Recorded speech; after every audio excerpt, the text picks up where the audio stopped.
Meu nome é Roberto Cláudio das Neves Leitão, conhecido como Roberto Leitão simplesmente. Eu nasci em Laguna, cidade de Santa Catarina, no sul do país, em 1937. Mas vim para o Rio de Janeiro e vivi minha vida toda na zona sul do Rio de Janeiro.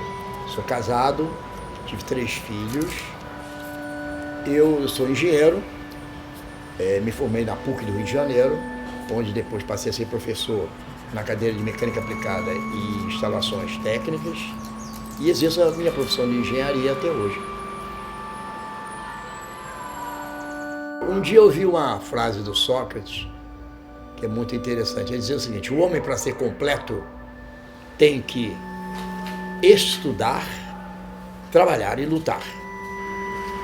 O estudo como uma parte intelectual, o trabalho, que naquela época sempre foi braçal, e a luta ele considerava uma terceira coisa, que não era nem braçal nem intelectual, era uma mistura dos dois, a luta. Eu estou com 74 anos, né? Mas acontece que eu nunca parei.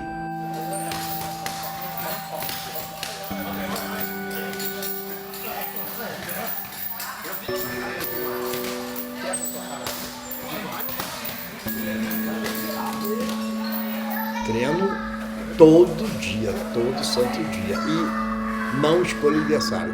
Prefiro os melhores.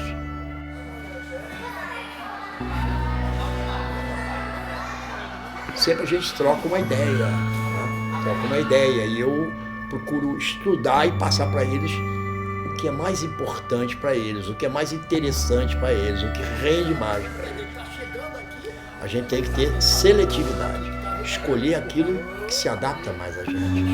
Então eu fico como consultor de muita gente que quer saber uma coisa, quer ver minha opinião, a gente discute e ajuda eles. Você não pode repetir sistematicamente uma coisa, porque se eu repito sistematicamente uma coisa, o outro prevê o que eu vou fazer. Eu tinha um lutador antigo, o Gustavo Shimu, que durante 8 anos tentou me pegar de costas. Eu conversando, ele vinha e me atacava por trás. Ou estou andando, passeando, ele me atacava para tentar me estrangular de costas. Porque isso me obrigava a ter uma atenção dobrada e uma reação muito mais rápida. Hoje, outros amigos, quando o Shimu foi para outro canto, outros amigos assumiram isso aí. Aí tem, por exemplo, o Marlon Santos, que era campeão do Senko, que está agora no Bellator. O Marlon, onde eu estiver da academia, eu estou conversando e vai me atacar de costas. E eu tenho que me defender rapidamente. E isso aí é uma coisa muito boa. Eu recomendo a todo mundo fazer isso aqui.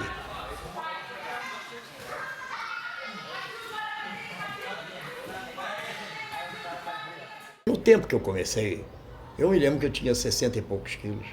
Era um jovem garoto, estudava muito a luta, aprendia e tal. Mas eu me encontrava com quem é que fazia a luta livre naquela época. Eram halterofilistas, gente que trabalhava na estiva, remadores, só gente grande e forte. O conhecimento deles era bem limitado.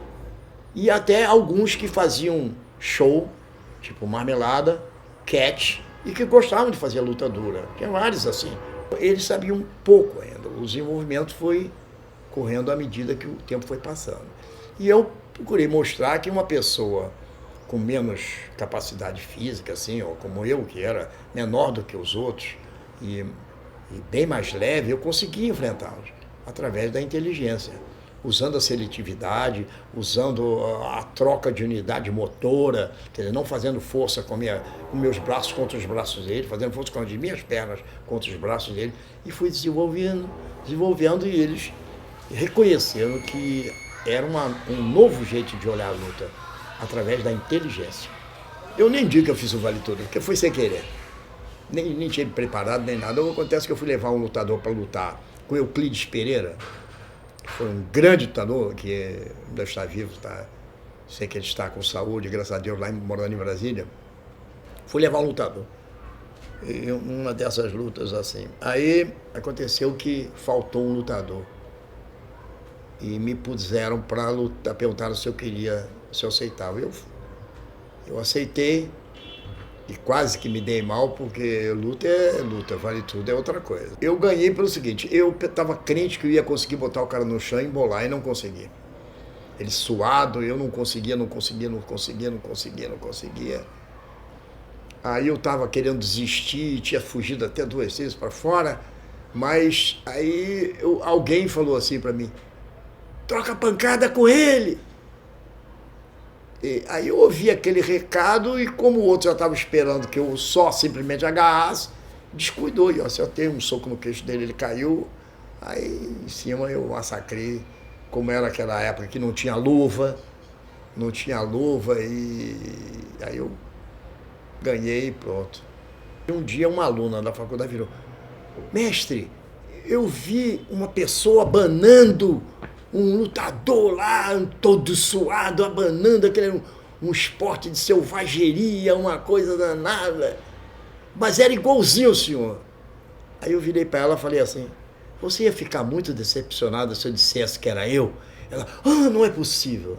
Essa conversa foi bater na mão no ouvido do reitor, que me chamou para perguntar o que foi que aconteceu. Aí eu expliquei para ele, e disse um exemplo de Dom Helder Câmara, que foi um bispo do Rio de Janeiro, que tinha me dito que a gente que é felizardo, que conseguiu estudar, que teve uma boa educação, a gente não pode se afastar dos outros.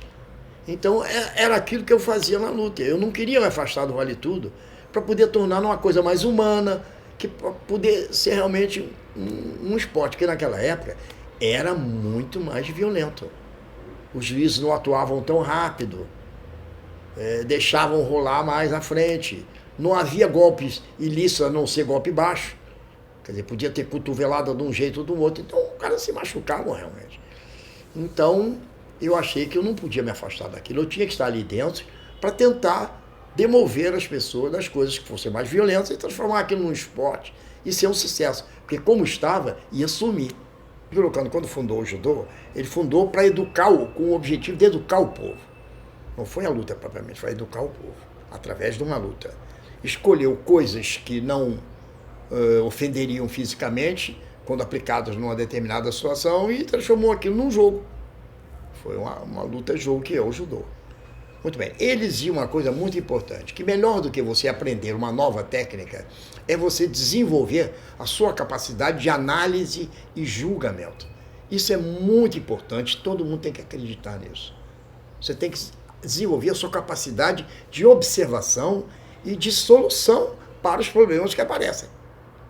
As técnicas que você vai aprender são pequenas ferramentas, mas não são, com certeza, a coisa mais importante. Depois, eu pesquisando mais, descobri que Santo Agostinho já falava isso que o Gigo Nogando falou. Só que não dizia luta, mas era outra coisa. E depois, indo mais atrás, Confúcio também falava. Então isso é uma coisa que a gente não pode duvidar. Então, repetindo, melhor do que você aprender uma nova técnica é você desenvolver a sua capacidade de análise da situação e julgamento. Então você julga o que você tem que fazer e faz o que é melhor para fazer.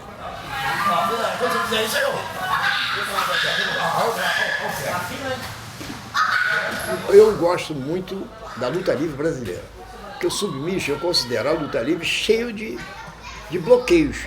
Não vale cervical, mas por quê? Não é pancada, é forçar ali. Eu sei, tu bate, tem a proteção, então não tem problema. Não vale chave de calcanhar, porque machuca o joelho. Machuca o joelho, bate antes. Não tem problema. Ninguém precisa fazer, eu já explico, não precisa fazer as coisas depressa. Tem que fazer as coisas bem feitas, né? Então, o que eu gosto mais é a luta livre. É um jogo de luta, de inteligência, de força e destreza, que eu sei, tu domina o outro fazendo suas técnicas. É isso. O Abu Dhabi e outros campeonatos assim tem uma regra que eu não gosto, porque ela privilegia o ponto, quer que a pessoa ganhe por ponto, quando não é isso. Eu quero que ganhe por finalização. Encaixou, apertou, o outro está sentindo, não pode resistir, não quer se machucar, bate ou pede para parar. Acabou. A minha regra é muito simples.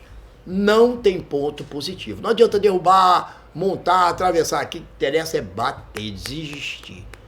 É dominar o outro. E ela tem pontos negativos. Para quê? Para que a luta seja animada. Não pode prender a luta, atrapalhar a luta, não querer lutar. Não pode.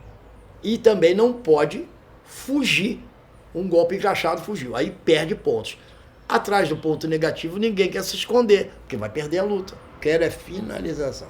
Eu levei, por exemplo, Antoine Jaoud, que é um grande campeão de wrestling, sem saber luta de chão, foi para Abu Dhabi e ganhou 2 anos seguidos. Não é nem sorte, 2 anos seguidos. Como? Simplesmente derrubando e ficando quieto. Derrubava, ficava quieto. Derrubava, marcava ponto, ganhou tudo por ponto. Agora, pontos negativos, esse sim, pode exigir.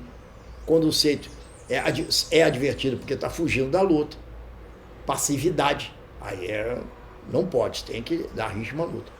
E fuga. Você te encaixa um golpe e o cara rola para fora. Eu garanto que a luta vai ser muito mais animada. Você tá assim, aí você começou a se virar, vai. Olha, você de cá, ó. Não é fácil viver de luta. É muito difícil. No MMA, então, eu já fiz uma estatística, dá na faixa de 1 para 7 mil. Um lutador consegue sobreviver o resto da sua vida sem problema.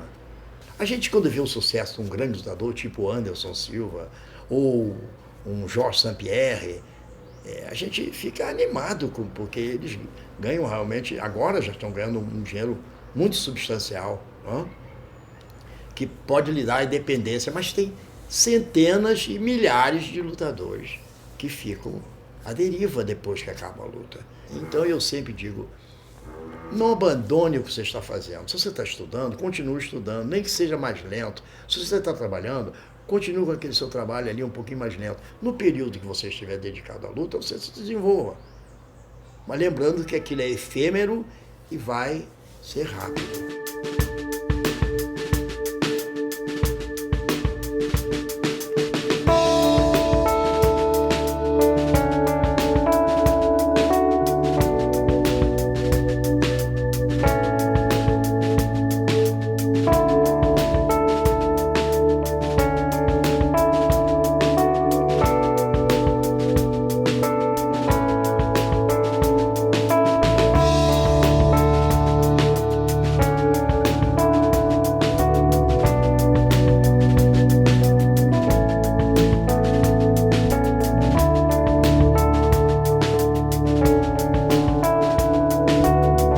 Gente, o negócio é assim, temos que ser inteligentes na luta. Porque com a inteligência a luta dura muito mais. Outra coisa, isso é que nem bicicleta. Parou, cai. Não pode parar. Se você está pior assim, você tenta devagar, faz uma coisa que você possa fazer, mas não para. Aí quando você melhorar, volta de novo. Esse é que é o segredo.